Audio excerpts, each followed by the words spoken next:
Welcome back to my YouTube channel learning student. तो आज हम लेके आए हैं जो क्लास 10th के बच्चे हैं उनके लिए जो है कि यूपी बोर्ड एग्ज़ाम जो देने वाले हैं दीर्घ उत्तरीय प्रश्न, ठीक है। और ये प्रश्न आपके साइंस में बायोलॉजी से है, ठीक। और ये क्वेश्चन जो है 6 नंबर के आते हैं, तो इन क्वेश्चन को आप ज़रूर से तैयार कर लीजिएगा। और ये जो क्वेश्चन है आपके कल के पेपर में छपे हुए क्वेश्चन है, ठीक है। देखिए पहला क्वेश्चन है, मनुष्य में लिंग निर्धारण प्रक्रम का विस्तार से वर्णन कीजिए, ठीक है।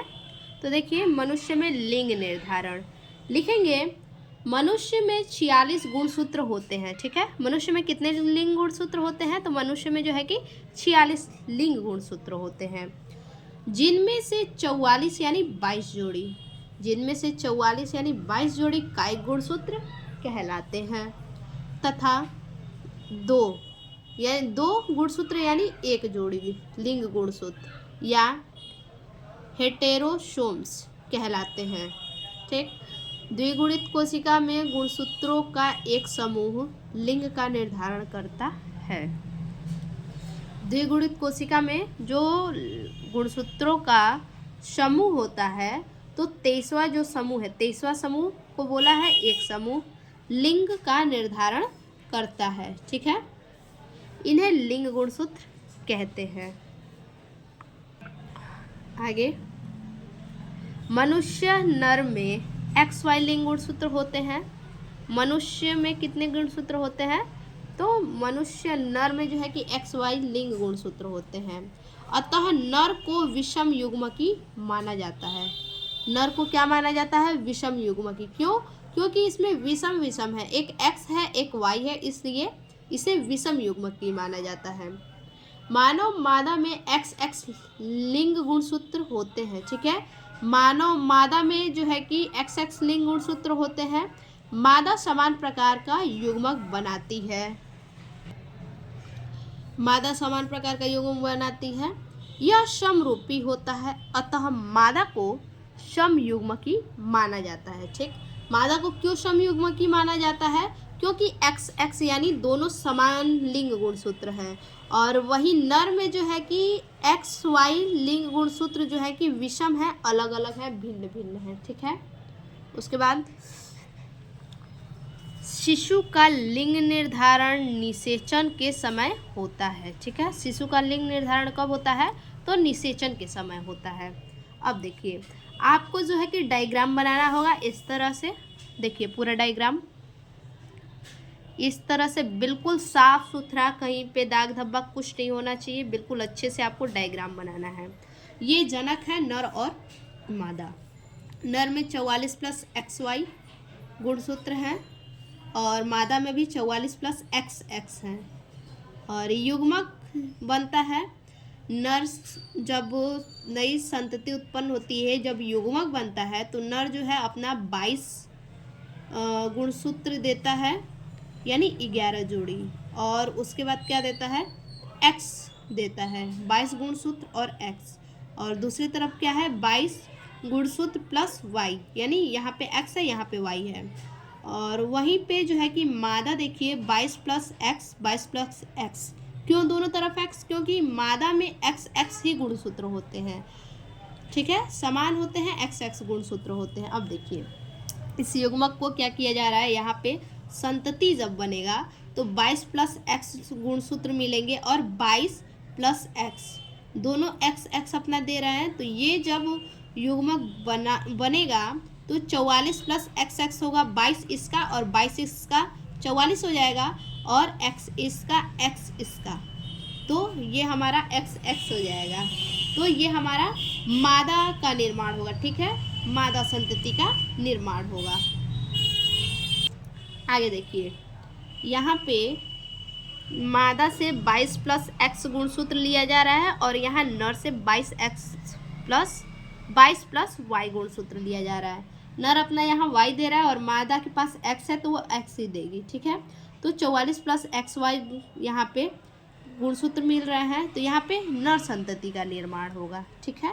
तो इसी प्रकार से आपको डायग्राम बनाना है। और ज़्यादा लिखने के लिए नहीं, आप देख सकते हैं कि बहुत ज़्यादा नहीं लिखना है, बहुत थोड़ा ही लिखना है। देखिए यही इतना आपको लिखना है, बहुत ज़्यादा बिल्कुल भी नहीं लिखना है, ठीक है। अब आगे देखिए अगला क्वेश्चन है, मनुष्य में नर जनन तंत्र का वर्णन कीजिए, ठीक है। क्या करना है, मनुष्य में जो है कि नर जनन तंत्र का वर्णन करना है। देखिए लिखेंगे, मनुष्य में नर जननांग में वृषण आते हैं, ठीक है। मनुष्य के नर जननांग में क्या आते हैं, वृषण आते हैं, जो जोड़े में रहते हैं। कैसे रहते हैं, ये जोड़े में रहते हैं।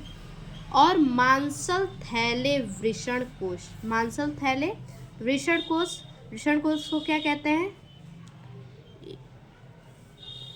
स्क्रोटम, ठीक है, इस स्क्रोटम कहते हैं।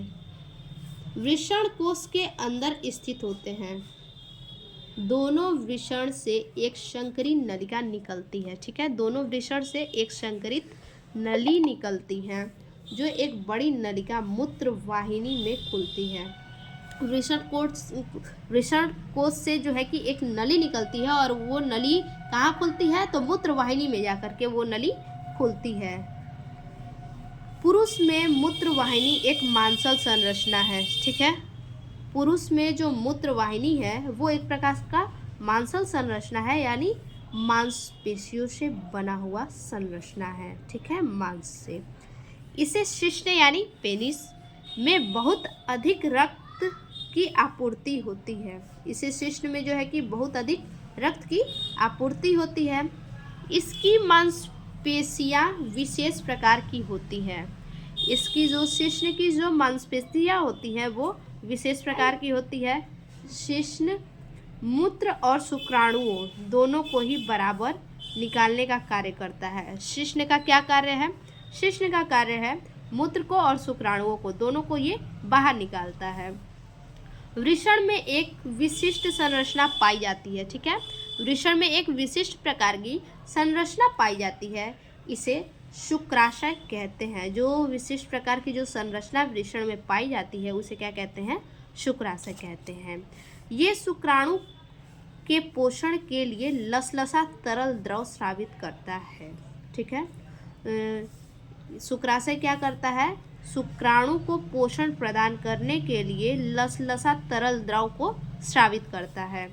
शुक्राणु शिश्न द्वारा, ठीक है, शुक्राणु क्या करता है, शिश्न के द्वारा मादा जननांग में छोड़े जाते हैं। जो शुक्राणु होते हैं वो शिश्न के द्वारा ही मादा के जननांग में छोड़े जाते हैं।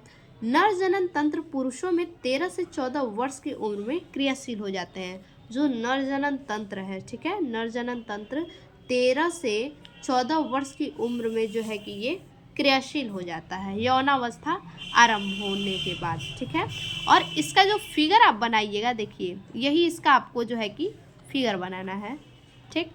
देखिए इसका फिगर आपको यही बनाना है, और इसी प्रकार से आपको जो है कि नाम भी लिखना है। देखिए बहुत हार्ड फिगर नहीं है, ये है ब्लैडर, जो गाल ब्लैडर होता है वही ये है। शुक्र नलिका, ये है शुक्र नलिका।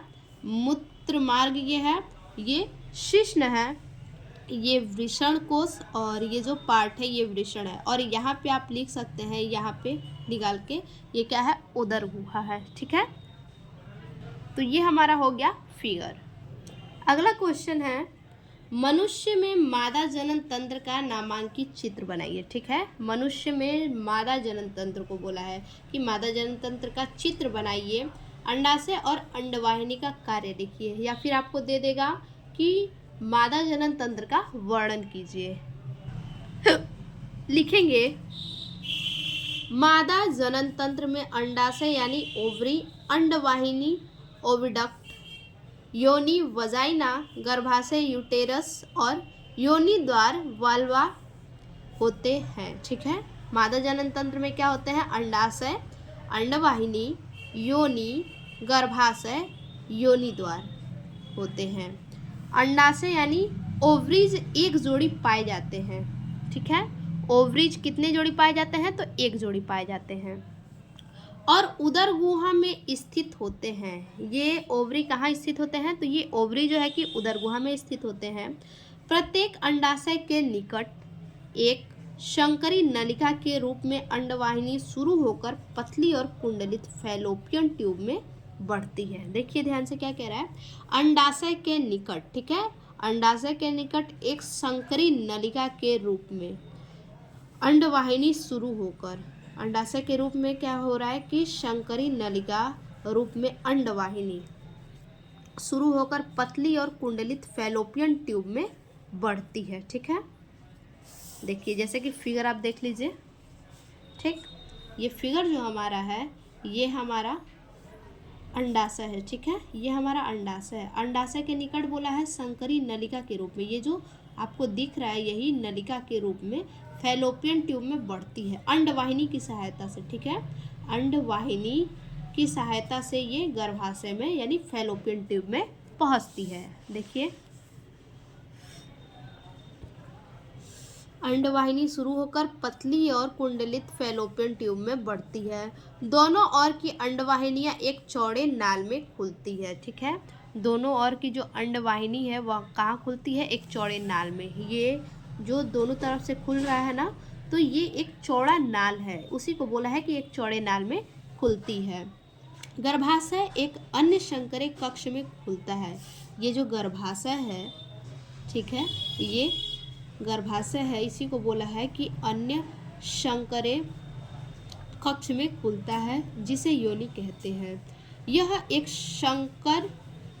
एक संकरे छिद्र योनि द्वारा बाहर खुलती है। ठीक है, ये जो छिद्र है इसी को योनि द्वार बोला है। ठीक है, ये क्या है, योनि द्वार है। द्वारा बाहर खुलती है। उत्सर्जन नलिका यानी मूत्रवाहिनी, उत्सर्जन नलिका मूत्रवाहिनी एक स्वतंत्र छिद्र द्वारा बाहर खुलती है। मूत्रवाहिनी क्या होती है, वो मूत्रवाहिनी की दूसरी छिद्र होती है, स्वतंत्र छिद्र, उसी के द्वारा वो बाहर निकलती है। ठीक है, और आपको फिगर जो है कि सेम ऐसे ही बनाना है। देखिए फिगर आप देख सकते हैं, सेम ऐसे ही आपको फिगर बनाना है अपने एग्जाम में। ठीक है, लिखेंगे अंडाशय के कार्य। ठीक है, दो अंडाशय उदर गुहा के निचले भाग में स्थित होते हैं। ठीक है, दो अंडाशय जो है कि उदर गुहा के निचले भाग में स्थित होते हैं। ये जो दोनों आपको दिख रहे हैं ये क्या है, अंडाशय है। ये उदर गुहा के नीचे वाले भाग में स्थित होते हैं।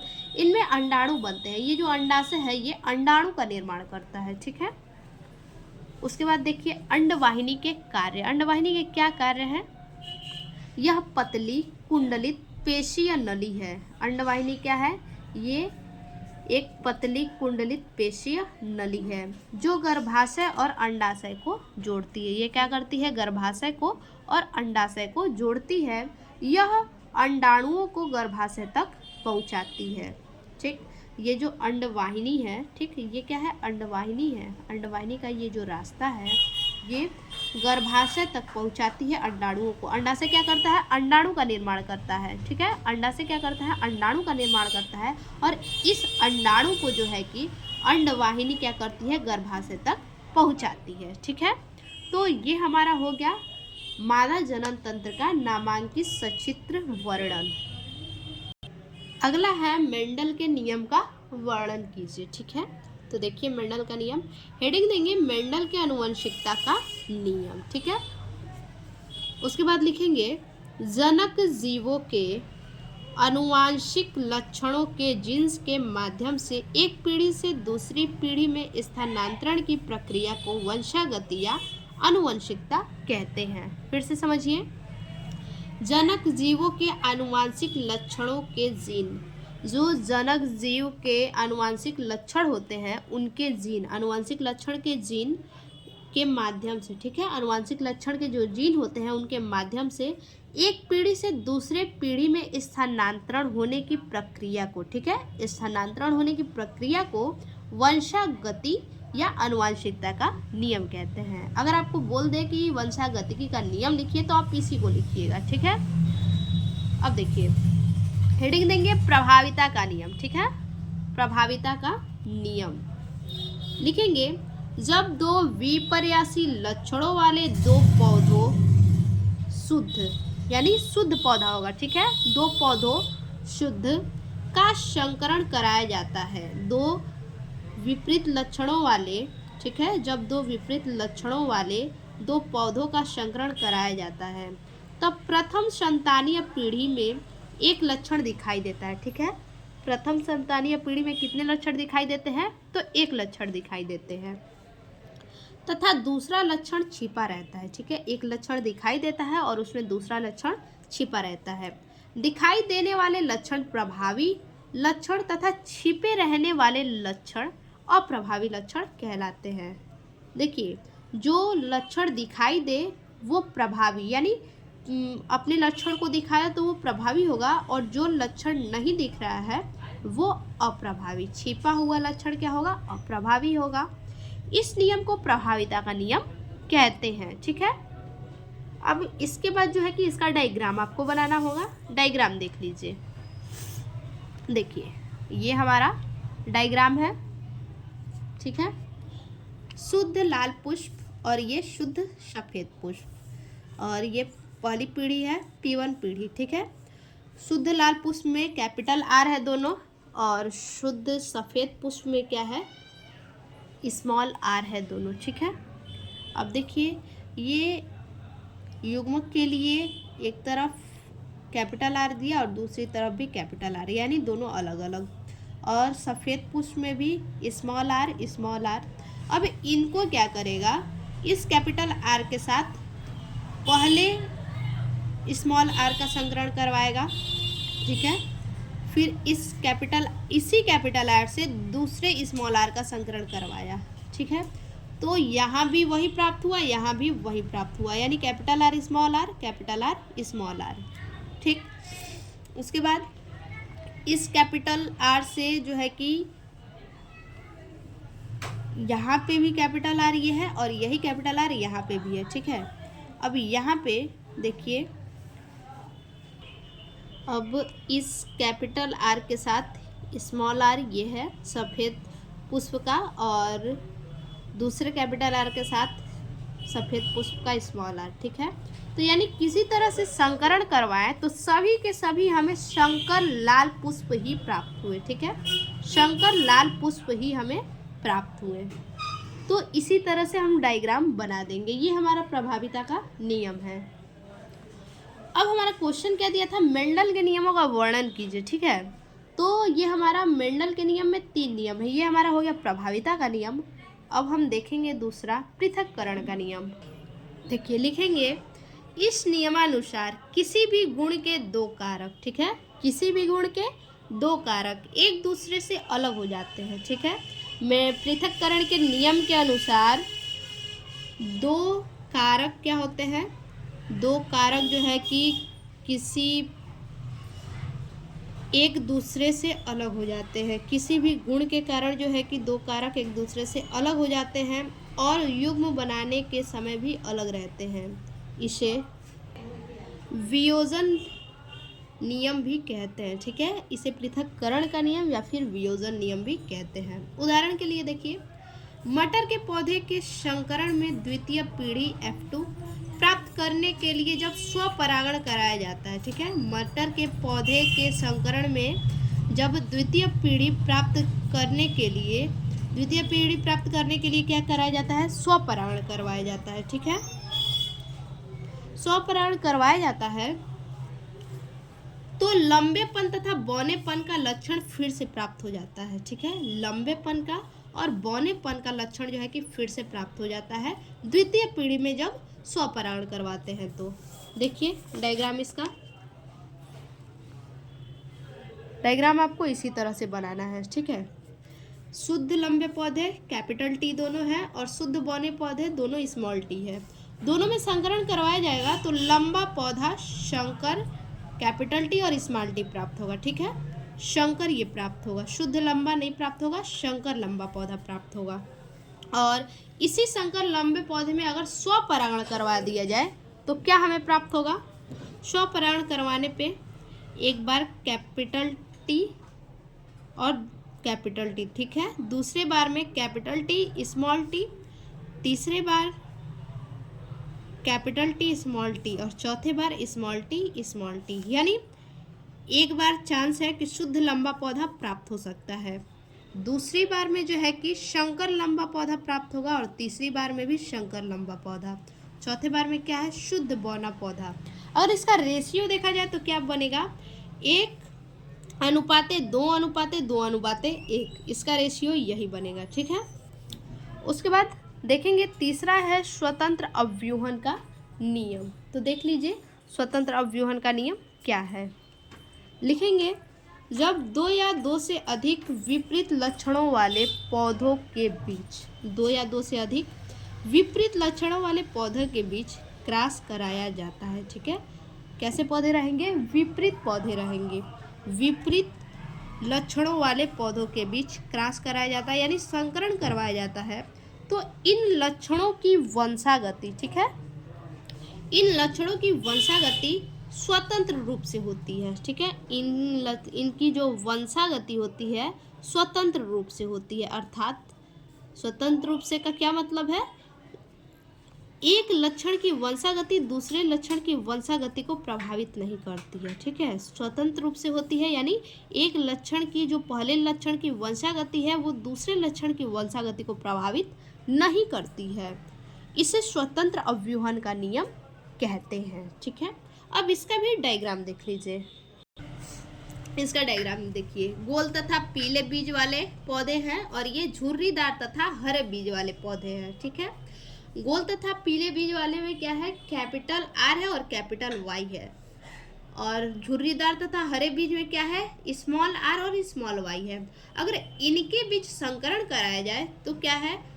यहाँ से हमें कैपिटल आर और कैपिटल वाई एक एक प्राप्त हो रहा है और यहाँ से क्या है? स्मॉल आर और एक स्मॉल वाई। ठीक है, तो हमें क्या प्राप्त हुआ? गोल तथा पीले बीज, गोल तथा पीले बीज प्राप्त हुए। ठीक है, अगर इसी में स्वपरागण करवा दिया जाए, ठीक है, अगर इसी में स्वपरागण करवा दिया जाए तो क्या हो रहा है?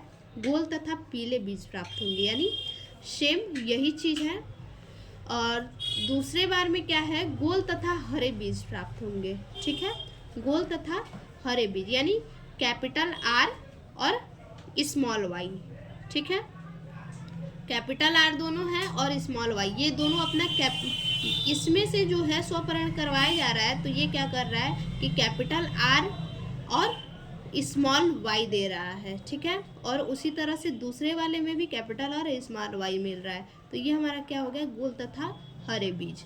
उसके बाद तीसरे बार में क्या है? झुर्रीदार तथा पीले बीज प्राप्त हो रहे हैं। ठीक है, स्मॉल आर यानी स्वपरागण है तो दोनों में से क्या हमें प्राप्त हो रहा है? स्मॉल आर और स्मॉल वाई दोनों में से ही। ठीक, तो स्मॉल आर दोनों है और स्मॉल वाई दोनों है, झुर्रीदार तथा पीले बीज।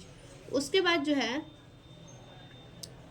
झुर्रीदार तथा हरे बीज है। ठीक है, झुर्रीदार तथा हरे बीज यानी इसमें से जो है कि स्मॉल आर दोनों है और स्मॉल वाई दोनों है। ठीक है, स्मॉल आर दोनों स्मॉल वाई दोनों, तो ये हमें झुर्रीदार और हरे बीज प्राप्त हो रहे हैं। और इसमें जो है कि कैपिटल वाई है। ठीक है, इसमें से जो है कि स्मॉल आर और कैपिटल वाई प्राप्त हो रहे हैं स्वपरागण में दोनों में से, तो वही है झुर्रीदार तथा पीले बीज। तो इसका अगर रेशियो देखा जाए तो इसका रेशियो क्या बनेगा? इसका रेशियो बनेगा 9:3:3:1।